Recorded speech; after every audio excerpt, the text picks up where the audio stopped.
አርሰናልን አሁንም የሚያስቆመው ጠፍቷል። አርሰናል ላይ ጎል ማስቆጠርም ለክለቦች ዳገት ሆኖ ቀጥሏል። በካራቦ ካፕ የ16ቱ ጥሎ ማለፍ ጨዋታ ብራይተን ኤንድ ሆቭ አልቢዮንን በሜዳው ያስተናገደው አርሰናል 2-0 በሆነ ውጤት በማሸነፍ ወደ ሩብ ፍጻሜው ማለፉን አረጋግጧል። የአርሰናሉ ስፔናዊ አሰልጣኝ አርቴታም ለታዳጊ ተጫዋቾቹ በይበልጥም ደግሞ ተጠባባቂ ወንበር ላይ ለሚቀመጡ ተጫዋቾቹ እድል የሰጠ ሲሆን የስኳድ ሮቴሽኑና የተጫዋቾች የማፈራረቅ ሂደቱ በዚህ ጨዋታ ላይ ሰርቶለታል። የአርሰናል የምሽቱ ጨዋታ እንዴት ነበር? አርሰናል በሚኬል አርቴታ አማካኝነት ተጫዋቾቹን እያፈራረቀ በዚህ ጨዋታ ላይ ማጫወት ውስጥ እንዴት ባለ መንገድ ለክለቡ ጠቀሜታ ሰጥቶታል የሚለውን እስከ ቪዲዮ መጨረሻ ድረስ ከኛ ጋር አብራችሁ ከቆያችሁ የምንነግራችሁ ይሆናል። ሰላም ጤና ይስጥልን። የተወደዳችሁና የተከበራችሁ ውድ ቻናላችን ተከታታዮች እንዴት ናችሁልን? እግዚአብሔር ይመስገን እኔ በጣም ደህና ነኝ። የምትገኙት አራዳ ሜዳ ኦፊሻል ዩቲዩብ ገጻችን ላይ ነው። ለቻናሉ አዲስ ከሆናችሁ የዩቲዩብ ገጹን ሰብስክራይብ በማድረግና የደውል ምልክቷን በመጫን የቻናሉ ቤተሰቦች እንድትሆኑ የአክብሮት ግብዣችን ነው። እንዲሁም ደግሞ ዩቲዩብ ፕሮግራሙን ለብዙዎች እንዲያደርሰው ቪዲዮን ስትጀምሩ ላይክ በማድረግ መጀመራችሁን አስታውሱ። የአራዳ ሜዳ ኮሜንታተር ተስፋ ወርቅ ሉል ሰገድ አብሬያችሁ ቆይታ አደርጋለሁ። እንግዲህ የእንግሊዝ ካራቦ ካፕ የ16ቱ ጥሎ ማለፍ ጨዋታዎች በዚህ ዕለትም መደረጋቸውን ሲቀጥሉ አርሰናል በሜዳው ብራይተንን ነበር ያስተናገደው። ለአርሰናል ቀላል የሚባል ጨዋታ እንዳልሆነ መናገር ይቻላል። በተለይም ከሌሎች ክለቦች አንጻር ለምሳሌ ማንቸስተር ሲቲ ምንም እንኳን በጨዋታው ላይ ቢፈተንም ነገር ግን የገጠመው ስዋንሲን ነው። በእንግሊዝ ፕሪሚየር ሊግ የማይጫወት ቡድን ነው። ቼልሲ ምንም እንኳን በጨዋታው ላይ በከፍተኛ ሁኔታ ቢፈተንም ነገር ግን ደግሞ ለቼልሲ እግር ኳስ ክለብም ወልቭስን መግጠሙ ለአለመውረድ የሚጫወት ክለብ መሆኑን ተከትሎ ጨዋታው ያን ያክል ያስቸግረዋል የሚል ግምት አልሰጠም ነበር። አርሰናል ግን ብራይተንን እንደመግጠሙ ብራይተን ደግሞ እንደሚታወቀው በጣም አስቸጋሪ ቡድን እንደሆነ ይታወቃል። በተለይም ትልልቅ ክለቦችን በሚገጥምበት ጊዜ በዘንድሮ ውድድር ዓመት እንኳን እነ ቼልሲን እነ ማንቸስተር ሲቲን ያሸነፈ ክለብ ነው። በየዓመቱ አርሰናልን ሲገጥምም አስቸጋሪ ቡድን ሆኖ እንደሚቀርብ ይታወቃል እና በዚህ ጨዋታ ላይ ከበድ ያለ ተጋጣሚ ሆኖ ለአርሰናል እንደሚቀርብ ነው የተገመተው። በአርቴታ በኩል በዛሬው ጨዋታ ላይ የ10 ተጫዋቾች ለውጥ ተደርገዋል። ከኤበሬቼዜ በስተቀረ ከግብ ጠባቂ እስከ አጥቂ መስመር ላይ ሙሉ በሙሉ ስር ነቀል ለውጥ ነው የተደረገው። በግብ ጠባቂ ቦታ ላይ እንግዲህ የተመለከትነው ኬፓ አሪዛባላሃን ነው። ለዳቪድ ራያ እንግዲህ ዛሬ እረፍት ተሰጥቶታል። በተለይም እንዲህ ባሉ ጨዋታዎች ላይ እንዲጫወት የሚጠበቀው ኬፓ ነው። ያ መሆኑን ተከትሎ ዳቪድ ራያ በዛሬው ጨዋታ ላይ አልተሰለፈም። ከዚያ ባለፈ ቤን ዋይት በቀኙ መስመር ላይ ጀምሯል። በዚህ ቦታ ላይ ብዙ ጊዜ ቲምበር ነበር የሚጀምረው። ቲምበር በዚህ ጨዋታ ላይ እረፍት ተሰጥቶታል። በኋላ ላይ ግን ተቀይሮ ወደ ሜዳ ገብቷል። ሉዊስ ስኬሊ ደግሞ እንደዚሁ በካላፊዮሪ ቦታ እንግዲህ ሲጫወት የተመለከትነው ተጫዋች ነው። ከዛ ባለፈ ደግሞ ፒየሮ ሂንካፔ ለመጀመሪያ ጊዜ በአርሰናል በቋሚነት ሲጀምር ተመልክተነዋል። ክሪስቲያን ሞስኩዌራም እንደዚሁ በቋሚነት ጀምሯል። በጣም ጥሩ ነበር። በተለይም ዛሬ ፒየሮ ሂንካፔ ተቀይሮ እስከወጣበት ደቂቃ ድረስ በጣም ጥሩ ፐርፎርማንስ፣ በጣም ጥሩ ምሽትን ነበር ያሳለፈው። አማካይ መስመር ላይ ሙሉ በሙሉ ለውጥ ተደርጓል። እንግዲህ በአርሰናል በኩል የምናውቀው የተለመደው ሚድል ትሪዮን አልተመለከትንም። ኤታን ዋኔሪ፣ ክሪስቲያን ኖርጋርድ እና የዛሬው ጨዋታ የአርሰናል አምበል ሆኖ ወደ ሜዳ የገባው ሜሪኖ ናቸው በዚህ ጨዋታ ላይ በቋሚነት የጀመሩት። ኤበሬቼዜ በግራ መስመር በኩል ተሰልፏል። እንዲሁም ማክስ ዳውማን በቀኙ መስመር ላይ የተጫወተ ሲሆን የ17 ዓመቱ አጥቂ አንድሬ ሃሪማን አኑስ ደግሞ በዚህ ጨዋታ መርሃ ግብር ላይ በአርሰናል በኩል ተሰልፎ ለ78 ደቂቃዎች ያክል ሜዳ ላይ መጫወት የቻለ ተጫዋች ነው እና እነዚህ እንግዲህ የአርሰናል ቋሚ 11 ተጫዋቾች ናቸው ማለት ነው። ከዛ ባለፈ በዚህ ጨዋታ ላይ እንደተመለከት ነው አርቴታ ስኳዱ በጣም ሰፊ ስለሆነ እንደዚህ ተጫዋቾቹን እያፈራረቀ ለማጫወት ተጠባባቂ ወንበር ላይ ያሉ ተጫዋቾችን ለመጠቀም የበለጠ እድል የሚሰጠው የጨዋታ መርሃ ግብር ነው። በተለይ እንደዚህ የኤፍኤ ካፕ የካራቦ ካፕ ጨዋታዎች ተጫዋቾች ደግሞ ተደራራቢ ጨዋታዎችን ባደረጉ ቁጥር የመጎዳታቸው እንዲሁ ደግሞ ከዚህም ባለፈ ደግሞ ድካም ላይ የመውደቃቸው ነገር በጣም ሰፊ ስለሚሆን በተቻለ መጠን እንዲህ ባሉ ጨዋታዎች ላይ ቢቻል ሙሉ ጨዋታውን 90 ደቂቃም አለማሰለፍ ካልሆነ ግን ለ60 እና ለ70 ደቂቃዎች ያክል እነዛን ተጫዋቾች አለመጠቀም ተመራጭ ይሆናል። በአርሰናል እና በብራይተን በኩል ይህንን ነው የተመለከትነው። ብራይተኖች ቋሚ 11 ላይ የሚጫወቱ ተጫዋቾቻቸውንም እንዲሁ ደግሞ ተጣዋቂዎቹንም ለማጫወት ሞክረዋል። ፋቢያን ሃርዝለር፣ ዣዛን ስቲል ወደ ሜዳ የገባ ግብ ጠባቂ ነው።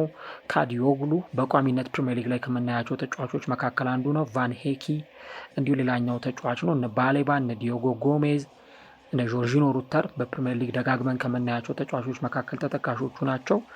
ከዛ ባለፈ ግን ቦስካግሊ እንዲሁ ደግሞ ኮፖሎ፣ ማክሲም ዴ ኪውፐር እንዲሁ ደግሞ ኮስታላስ ከዛም በተጨማሪ ደግሞ ዚማስ እነዚህ ተጫዋቾች ብዙ ጊዜ ተጠባባቂ ወንበር ላይ ሆነው የሚጀምሩ ተጫዋቾች ናቸው እና አሰልጣኙ ፋቢያን ሃርዝለር ለእነዚህ ተጫዋቾች ነው እድል የሰጧቸው። በዚህ ጨዋታ ላይ እንደተመለከት ነው በተለይም ሁለቱም ቡድኖች ለረጅም ደቂቃ የመጀመሪያውንም አጋማሽ እንዳየ ነው በኳስ ቁጥጥር ረገድ 50-50 ሆነው የተሻሉ እንቅስቃሴዎችን ሲያደርጉ ተመልክተናል። ግን የበለጠ ወደ ጎል በመሄድ ረገድ ደግሞ የተዋጣለት ቡድን ሆኖ የተመለከትነው የፋቢያን ሃርዝለሩ ብራይተን ነው። በተለይም በመጀመሪያዎቹ 10 እና 15 ደቂቃዎች ላይ ምናልባትም 2 ጎሎችን ማስቆጠር የሚችሉበት በጣም ግልጽና ያለቀለት እድል አግኝተው ነበር። እንግዲህ እንደምታውቁት አርሰናል በተከታታይ ጨዋታዎች ላይ ክሊንሺት ይዞ እየወጣ የሚገኝ ቡድን ነው። ስለ አርሰናል የመከላከል ጥንካሬ ስናነሳ ደግሞ በየጨዋታው ላይ ግብ የማይቆጠርበት ቡድን መሆኑን ምን ያክል ደግሞ ጠንካራ መከላከል ያለው በኢንዲቪዥዋል በተጫዋቾች የግል ብቃትም እንዲሁ ደግሞ እንደ ቡድን ባለው የቡድን ብቃትም በአጠቃላይ የተዋጣለት ቡድን መሆኑን ማንሳት በጣም አስፈላጊ ነገር ነው። ሆኖም እዚህ ጨዋታ ላይ ለተመለከትነው ፐርፎርማንስ ደግሞ ምናልባት የአርሰናል ተከላካዮች በተወሰነ መንገድ የመከላከል ክፍተት ስንመለከት ስለነበር ጎሎች የሚቆጠሩ ይመስል ነበር። በመጀመሪያዎቹ 10 ደቂቃዎች ጆርጂኖ ሩተር ከግብ ጠባቂው ኬፓ አሪዛባላሃ ጋር 1-1 ፊት ለፊት ተገናኝቶ ያለቀለት የግብ እድል ያመከነው እንጂ ይሄ ኳስ የሚቆጠርበት እድል በጣም ሰፊ ነበር። በኋላ ደግሞ እንደገና ስቴፋኖስ ዚማስ እንደገና አሁንም ከግብ ጠባቂው ጋር ፊት ለፊት ተገናኝቶ ግልጽ ያለቀለት የጎል እድል ነው ያበከነው።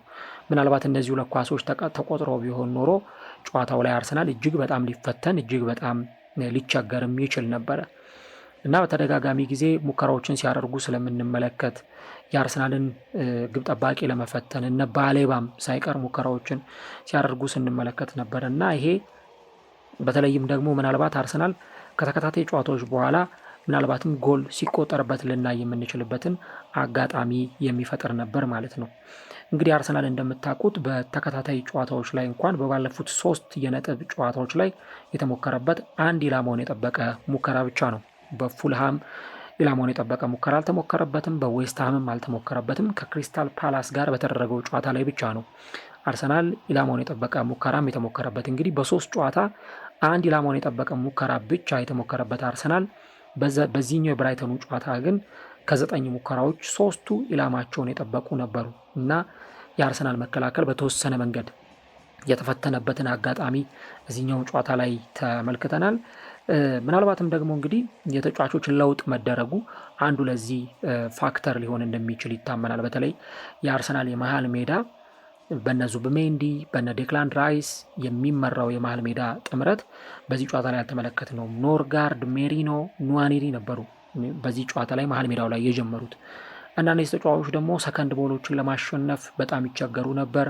ይሄ ደግሞ ለብራይተኖች በመልሶ ማጥቃት እንዲሁም ደግሞ በትራንዚሽን እንዲጫወቱ በተለይ እየተከላከሉ በነበረበት ሰዓት ከዛ ደግሞ በመልሶ ማጥቃት ሽግግር አድርገው እንዲጫወቱ እድል የሚሰጣቸው ነው። በዚህ ጨዋታ ላይ ጥሩ ሆነው ከተመለከትናቸው ተጫዋቾች መካከል አንዱ የቀድሞ የቼልሲ ግብ ጠባቂ ኬፓ አሪዛባላሃ ነው። እሱ ያዳናቸውን የኳሶችንም ጭምር ስንመለከት ነበረ እና ምን ያክል ብራይተኖች እዚህ ጨዋታ ላይ ያገኙትን ክፍተት ለመጠቀም ከፍተኛ ጥረት ሲያደርጉ እንደነበረ ባገኟቸው አጋጣሚዎች ሁሉ የአርሰናልን መከላከል በመረበሽ ከዛ ደግሞ ሙከራዎችን ለማድረግ ጥረት ሲያደርጉ ተመልክተናል። እንግዲህ ይሄ የብራይተን ኤንድ ሆቭ አልቢየን የአጨዋወት ሂደት ምናልባትም ቢያንስ 2 ጎል እንኳን ወይ እንዲያስቆጥሩ እድል ሊሰጣቸው በተቻለ ነበረ፣ ግን ያንን ጎል ማስቆጠር አልቻሉም።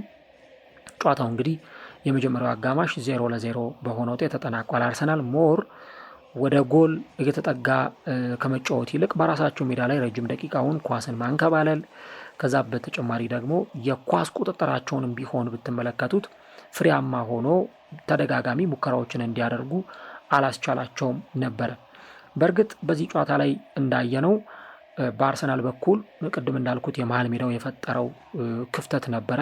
እነዚህ ተጫዋቾች እነ ዙቢሜንዲ እነ ራይስ ባለመኖራቸው ምክንያት ማክስ ዳውማን በጣም ጥሩ ተጫውቷል እዚህ ጨዋታ ላይ። በእርግጥ ወደ በኋላ ላይ እናነሰዋለን ተጫዋቹ ምን አይነት አስገራሚ ፐርፎርማንስ እዚህ ጨዋታ ላይ እንዳሳየና ማክስ ዳውማን በጣም ጥረት ሲያደርግ ነበር። ኤታን ዋኔሪ ጎሎችን ለማስቆጠር ጥረት ሲያደርግ ተመልክተናል። ከዛ ባለፈ ግን በአርሰናል በኩል የማጥቃት እንቅስቃሴዎችን የሚያደርጉ ተጫዋቾችን እምብዛም አልተመለከትንም። እንደዚህን አይነት ሁኔታዎችን ነው ስናየቆየ ነው። በኋላ ግን ኤታን ዋኔሪ እንግዲህ ለአርሰናል የመጀመሪያውን ጎል በሁለተኛው አጋማሽ ማስቆጠር ችሏል። ይሄ ጎል ሲቆጠር ጎሎ የተነሳው ከግራ መስመር ላይ ነው። ኤበሬቼዜ ለሜሪኖ ያቀበለውን ኳስ ሜሪኖ በተረከዝ ለስኬሊ ያቀበለው፣ ስኬሊ ወደ ፍጹም ቅጣት ምት ግብ ክልል ማይነስ ያደረገውን ኳስ በአስደናቂ ሁኔታ ይሄኛው ተጫዋች ወደ ግብነት ቀይሮታል ማለት ነው እና 57ኛው ደቂቃ ላይ ነው እንግዲህ ኤታን ዋኔሪ የመጀመሪያውን ጎል ለአርሰናል ማስቆጠር የቻለው። ለተጫዋቹ በጣም ጥሩ ነው። በተለይም እንዲህ ባሉ ጨዋታዎች ላይ ደግሞ ቋሚ ሆኖ በጀመረበት ጨዋታ ጎል ማስቆጠር የተጫዋቹን ስነ ልቦና የበለጠ ከፍ የሚያደርገው ስለሆነ ተጫዋቹ ጎል ማስቆጠሩ በራሱ በጣም ትልቅ ነገር ነው። በኋላ ላይ አርቴታ የተጫዋች ቅያሪዎችን አድርጓል። ቤን ዋይትን አስወጥቶ ማጋሌሽን አስገብተዋል። እንዲሁ ደግሞ ሂንካፔን አስወጥቶ ቲምበርን አስገብቷል። ከዛ ባለፈ ደግሞ ማክስ ዳውማንን ቀይሮ ቡካዮ ሳካን አስገብቷል። እንግዲህ እነዚህን ቅያሬዎች ያደረገው ምን ያክል በጣም ቁልፍ የሆኑ ተጫዋቾቹ ሜዳ ላይ እንደሚያስፈልጉት በማመን ነው እና አርቴታ በደንብ ጨዋታውን ማኔጅ ያደረገበት የተቆጣጠረበት መንገድ የምርም ክሬዲት እንድንሰጠውና አሰልጣኙ በጣም የተዋጣለት ስራ እንደሰራ ያረጋገጥንበት ምሽት ነበር። ሳካ ተቀይሮ ከገባ በኋላ 5 ደቂቃ ብቻ ነው የፈጀበት ሁለተኛውን ጎል ለማስቆጠር። እንግዲህ ግብ ጠባቂው ዣዛን ስቲል የተፋውን ኳስ ነው ቡካዮ ሳካ በጣም በአስደናቂ አጨራረስ ወደ ጎልነት በመቀየር ጨዋታው 2-0 እንዲቀጥል ያደረገው። ቲምበር የሰነጠቃትን አስገራሚ ኳስ አለማድነቅ አይቻልም። በጣም የሚያስገርም ኳስ ነው በተከላካዮች መካከል ሰንጥቆ ያቀበለው። ከዛ በኋላ የፊት መስመር ተጫዋቹ ሃሪማን የሞከራትን ኳስ ግብ ጠባቂው ተፋው። የዛን ጊዜ ቡካዮ ሳካ ኳሷን ወደ ግብነት ቀየራትና ጨዋታው ያበቃው እዚህኛው ሞመንት ላይ ነው። ከዛ በኋላ በእርግጥ እንደነ ዳኒ ዌልቤክ ያሉ ቅያሬዎችን አድርገዋል ብራይተኖች። ግን እነዚህን ቅያሬዎችን ቢያደርጉ ውጤት ሊያመጣላቸው አልቻለም። አርሰናል ጨዋታውን 2-0 በሆነ ውጤት ማሸነፍ ችሏል ማለት ነው። እንግዲህ አርሰናል ይህንን ጨዋታ በዚህ ውጤት ሲያሸንፍ እዚህ ጨዋታ ላይ ከሚነሱ ጉዳዮች መካከል አንዱ በዚህ ጨዋታ ላይ በጣም ጥሩ ብቃቱን ያሳየው የማክስ ዳውማን ጉዳይ ነው። እንግዲህ ማክስ ዳውማን በጨዋታው ላይ በቡካዮ ሳካ ቦታ ማለትም በቀኙ መስመር ቦታ ላይ ነው በመሰለፍ የጀመረው ተጫዋቹ እና ደግሞ ተጫዋቹ በቋሚነት እንዲህ ባለው መንገድ ሲጀምር የሚጠበቅበትም ነገር አለ። በጣም ጥሩ ብቃቱን እንዲያሳይ ይጠበቅበታል። እንግዲህ በ15 ዓመት ከ302 ቀኑ ላይ በቋሚ አሰላለፍ ውስጥ በመግባት በአርሰናል ታዳጊው ተጫዋች መሆን ችሏል እና እንግዲህ እዚህ ቦታ ላይ ተሰልፎ ሲጫወት ተጫዋቾችን ድሪብል ለማድረግ የማይፈራ ተጫዋቾችን አታሎ ለማለፍ ብዙም ይሄ ፍርሃት የማይታይበት በጣም ለየት ያለ እንቅስቃሴ የሚያደርግ ድሪብል እያደረገ ወደ ፍጹም ቅጣት ምት ግብ ክልል የሚገባ ተጫዋች ሆኖ ተመልክተነዋል እና እንግዲህ የዚህ ተጫዋች የሜዳ ላይ ፐርፎርማንስ ጥሩ መሆኑ በቀጣዮቹ መርሃ ግብሮች ላይ ደግሞ አርቴታ በደንብ ጥሩ ተስፋ ያለው ተጫዋች ከዚህ በኋላ እየደጋገመ እንዲህ ባሉት የጨዋታ መርሃ ግብሮች ላይ ሊያሰልፈው እንደሚችል በዚህ ጨዋታ ላይ ፍንጭ ሰጥቷል። እንግዲህ ስለ ዶማን ስናወራ ስለ ምርጥ ብቃቱና ስለ ታለንቱ ብቻም ሳይሆን ስለ መጪው ምርጡ ተጫዋችነቱም ደግሞ በተወሰነ መንገድ ማንሳት በጣም አስፈላጊ ይሆናል እና ከጥቂት ሳምንታት በኋላ ተጫዋቹም እንግዲህ የ16ኛ ዓመት የልደት በዓሉን የሚያከብር ነው የሚሆነው። ቻምፒየንስ ሊግም ላይ ሲጫወት በተለይ አርሰናል ከ16ቱ ጥሎ ማለፍ በኋላ ሲሻገር በእነዚህም ጨዋታዎች ላይ ሲጫወት ልንመለከተው እንችላለን። የአርሰናል ደጋፊዎችን በጣም እንዲያበረታቱትና ተጫዋቹን እንዲያደንቁት ያስቻለውን የሜዳ ላይ ብቃት ነው በደንብ ማሳየት የቻለው። በተለይ ኳስ በሚይዝበት ሰዓት ምንም ፍርሃት አይታይበትም፣ ድሪብል እያደረገ ይገባል። ቡካዮ ሳካ ለዚህ ጨዋታ ማድከም በራሱ እጅግ በጣም አስቸጋሪ ሊሆን ይችላል እና ተጫዋቹ ከሌሎች ትልቅ ከሚባሉ ተከላካዮች ጋር በተለይ ከዴኪውፐር ጋር ትከሻ ለትከሻ የተለካካበትና ምርጥ ብቃቱን ደግሞ እዚህ ምሽት ላይ ያሳየበት ዕለት ነበረ። በተለይም ደግሞ በሁለተኛው አጋማሽ ቢሆን በተለይ ኳሶችን ድሪብል እያደረገ የሚገባበት እና እንደውም አንድ ሞመንት ላይ ጥፋት የተሰራበት ይመስል ነበር። ፍጹም ቅጣት ምት የሚያሰጥ ሞመንት ይመስል ነበር፣ ግን የመሃል ዳኛው የፍጹም ቅጣት ምት ከመስጠት ተቆጥበዋል። ግን እጅግ በጣም የሚያስገርም ድሪብሊንግ አድርጎ ተጫዋቾችን አታሉ አልፎ ነው እዛ የፍጹም ቅጣት ምት ግብ ክልል ውስጥ መግባት የቻለውና ለአርሰናል በጣም አስፈላጊው ተጫዋች እንደሆነ በሚቀጥሉት ዓመታት ልክ እንደነ ቡካዮ ሳካ ሁሉ ዋናው ቡድኑ ሲቀላቀል የምናየው ተጫዋች ሊሆን እንደሚችል ተጫዋቹ በደንብ ያሳየበት ዕለት ነው ብሎ መናገር ይቻላል። ከዚህ ባለፈ ግን ለአርሰናል ደጋፊዎች ደግሞ ይህንን ተጫዋች ሜዳ ላይ መመልከትም ጥሩ ስሜት የሚሰጣቸው ነው። ምክንያቱም እነ ቡካዮ ሳካ ማረፍ አለባቸው። እነ ማክስ ዳውማን እንዲህ ያሉ ተተኪ ተጫዋቾች በደንብ አርሰናልን ሰርቭ የሚያደርጉበትና አርሰናልን የሚጠቅሙበት እንደሆነ አይተናል ማለት ነው። ከዛ በተጨማሪ ራሱ አርቴታም ቢሆን እንደተናገረው ለማክስ ዳውማን እና ለአንድሪ ሃሪማን ጥሩ አድናቆት እንዳለውም ገልጿል። ለመጀመሪያ ጊዜ መጫወት እንዲችሉና ያንን ህልም እንዲያሳኩ ለመርዳት በመቻሌ በጣም ደስተኛ ነኝ የሚል ሀሳብ ነበር የሰጠውና ምን ያክል የእነዚህ ሰዎች በተደጋጋሚ ጊዜ ሜዳ ላይ ኢንቮልቭ ማድረግ እንደዚህ ካራቦ ካፕ፣ ኤፍ ኤ ካፕ ባሉ ጨዋታዎች ላይ እየጠበቁ ነው ሜዳ ላይ ገብተው ሊጫወቱ የሚችሉትና ሞር አርቴታ ደግሞ ለእነዚህ ተጫዋቾች የበለጠ እድል መስጠቱ የሚያስመሰግነው ስለመሆኑ መናገር ያስፈልጋል። ያው ጥሩ ነገሩ ደግሞ እነሱን መምረጡና ከዛው ደግሞ በውጤት መታጀቡ ከውጤት ጋር አብሮ የተሰናሰለ መሆኑ አርቴታን ነገሮች የሰመሩለት እንዲሆን አድርጎታል። እዚህ ጨዋታ ላይ መጨረሻ ላይ የምናነሳው ነገር የአርሰናልን ሮቴሽን ነው። እንግዲህ ሮቴሽን ለአንድ ቡድን አስፈላጊ ነው። በተለይም ደግሞ ትልልቅ ዋንጫዎችን ለማሸነፍ አምቢሽን ላለው ክለብ ቻምፒየንስ ሊግን አሸንፋለሁ፣ ፕሪሚየር ሊግን አሸንፋለሁ፣ ሌሎቹም ኤፍ ኤ ካፕም ካራቦ ካፕም ያስፈልጉኛል ብሎ ለሚወዳደር አንድ ቡድን ተጫዋቾችን ሮቴት እያደረጉ ማጫወት ምንም አጠራጣሪ ያልሆነ ጉዳይ ነው። ምክንያቱም ልክ አርቴታ ከዚህ በፊት ያደረግ እንደነበረው ለምሳሌ አርቴታ የዛሬ 3 ዓመት 4 ዓመት ካራቦ ካፕ ላይም ሳካ ሲገባ ታዩታላችሁ፣ ኤፍ ኤ ካፕ ላይም ሳካ ሲገባ ታዩታላችሁ፣ ፕሪሚየር ሊግም ላይ ሳካ ሲጀምር ተመለከቱታላችሁ። አሁን ግን እንደዚህ አይነት ነገር የለም። ምክንያቱም የአርሰናል ስኳድ በጣም ሰፊ ነው። ስለዚህ እንደዚህ 10 ተጫዋች 9 ተጫዋች እየቀየረ እንዲገባ እድል ይሰጠዋል ማለት ነው። ስለዚህ እዚህ ጨዋታ ላይ ለምሳሌ የኬፓ መግባት በጣም አስፈላጊ ነው። ሞስኩዌራ በእርግጥ በጨዋታው ላይ አንድ ስህተት ሲሳሳት ብንመለከተውም ግን ደግሞ በጨዋታው ላይ በቆየበት ደቂቃ ልክ በጣም ጥሩ ጊዜን ነበር ማሳለፍ የቻለው። ፔሮ ሂንካፔ እኔ እንደው ይሄ ተጫዋች በቀጣዮቹ ጨዋታዎች ላይ ፕሪሚየር ሊግም ላይም ቻምፒየንስ ሊግም ላይ ብንመለከተው ይህንኑ ምርጥ ብቃት ማሳየት የሚችል ይመስለኛል። በጣም ደፋር ነው። ሌሎቹ እንኳን ሲሳሳቱ ለምሳሌ ሞስኩዌራ የተሳሳተውን ኳስ ብሎክ አድርጎ ያወጣው እሱ ነው። በጣም ደፋር ነው። ታክል ለመውረድ በፍጹም የሚፈራ ተጫዋች አይደለም። ኳሶችን ሲቀበል ኳሶችን መልሶ ሲሰጥ በጣም የተረጋጋ ቁመና ያለው ተጫዋች ነው እና ይህን ተጫዋች አርቴታ መጠቀሙ ምን ያክል እዚህ ቦታ ላይ ተጫዋቹ ጥሩ እንደሆነ በደንብ የሚያሳይም ጭምር ነው ማለት ነው። ከዛ ባለፈ እንደዚሁ ቅድም እንዳልኩት የኬፓን ጉዳይ ሳነሳ ነበረ። ብዙ ጨዋታዎች ላይ የሚሰለፍ ተጫዋች ነው። እንግዲህ ዘንድሮ አርሰናል ባደረጋቸው የጨዋታ መርሃ ግብሮች 9 የእንግሊዝ ፕሪሚየር ሊግ፣ 3 የአውሮፓ ቻምፒዮንስ ሊግ ከዛ ደግሞ 2 የካራቦ ካፕ ጨዋታዎች አሉ። በአጠቃላይ 14 ጨዋታዎች አሉና ከነዚህ ከ14 ጨዋታዎች እንግዲህ 12ቱ ላይ ተሰልፈው ተጫውቷል። በቻምፒዮንስ ሊግም በእንግሊዝ ፕሪሚየር ሊግም በሁሉም ጨዋታዎች ላይ 2 የካራቦ ካፕ ጨዋታዎች ብቻ ናቸው ያመለጡት። ስለዚህ ለዳቪድ ራያ እድል መስጠት በጣም አስፈላጊው ነገር በመሆኑ ለኬፓ ማለቴ ነው ኬፓን ወደ ሜዳ እንዲገባ አድርጎታል። በአጠቃላይ ደግሞ ይሄ ሮቴሽኑ በጣም የተዋጣለት ነበር። አርቴታ በተለይ በዚህ ጨዋታ ላይ የሚደነቅበት ጌሙን ማኔጅ ያደረገበትና ጌሙ ወደ ራሱ እንዲመጣ ያደረገበት መንገድ በጣም የሚገርም ነው። ቅድም እንዳልኳቸው አርሰናል ጎል ሊቆጠርበት የሚችልበት በጣም ግልጽ አጋጣሚዎች ተፈጥረው ነበረ። ምናልባት አርሰናል እነዛ ጎሎች ቢቆጠሩበት ጨዋታውን ለማሸነፍ የሚቸገር ነበር።